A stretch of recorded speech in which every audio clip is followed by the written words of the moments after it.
Aisha sat by the window of her grand mansion, staring at the city lights that stretched far beyond her father's estate.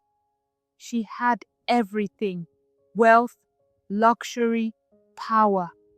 But deep inside, she was empty.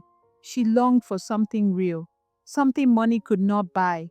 At university, she found it, not in the designer handbags or the expensive cars that lined the school parking lot, but in a quiet boy who walked with his head down, carrying second-hand books and wearing the same faded shirt every week. His name was Kofi. He was brilliant, humble, and unlike anyone she had ever met. Aisha was the only daughter of Chief Hassan, a billionaire businessman known for his ruthless empire. She had bodyguards, a private driver, and a life planned out for her. Kofi, on the other hand, came from a struggling family. His mother sold fruits at the market, and his father had passed away when he was a child. He studied under the street lights at night because his home had no electricity. They were from two different worlds, but fate had other plans. One afternoon, Aisha's car broke down near campus. Her driver went to get help, leaving her stranded. Kofi happened to be passing by. "Do you need help?" he asked cautiously. Aisha looked at him. His clothes were worn, his shoes dusty, but his eyes were kind. She hesitated before nodding. Kofi checked the car and made a simple adjustment. The engine roared back to life. "You know cars?" she asked, surprised. "My uncle is a mechanic," he said, with a small smile. From that day, Aisha started noticing him more. The way he sat alone, always reading. The way he helped others without expecting anything in return. She wanted to know more about him. Aisha started sitting next to Kofi in class. At first, he kept his distance, unsure why the richest girl in school was talking to him.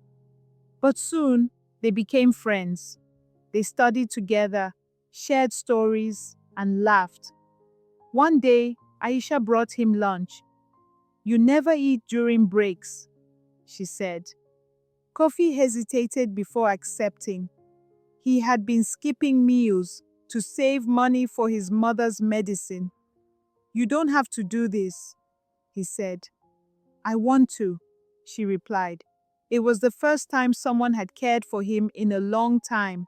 When Aisha's father found out about her friendship with Kofi, he was furious. "You were born to marry a prince, not a beggar," he thundered. "He's not a beggar. He's smart, hardworking, and kind," Aisha protested. But Chief Hassan was a man who controlled everything, including his daughter's future. He ordered his guards to warn Kofi to stay away. Kofi received a brutal beating one night on his way home. They left him bleeding in the street. But he never told Aisha. Instead, he avoided her, ignoring her calls and messages. Aisha was heartbroken. Months passed. Aisha was engaged to the son of a wealthy politician, a man she did not love. On the night of her engagement party, she sneaked out and ran to Kofi's house. "I know what my father did," she said, tears in her eyes. "I'm sorry." "It's not your fault," Kofi said softly. "But we can never be together." "Why?" she cried. "Because the world will never let us." Aisha fell to her knees. "I don't care about the world. I love you." Kofi looked at her, his heart breaking. "I love you too," he admitted. "But love is not always enough." The next morning, Kofi left the city. He went to study abroad on a scholarship. He never said goodbye.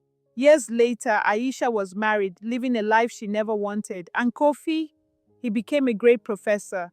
But his heart remained with the girl he left behind. Some love stories don't end with a happy ending, but they are never forgotten.